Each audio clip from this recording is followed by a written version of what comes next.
Hello, in this video I'm going to show you how you can set up alarm clock on your SONOS Era 100.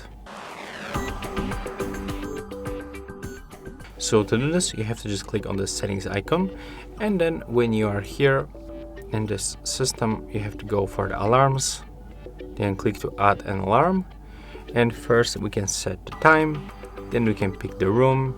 We can of course go to set up our notification music.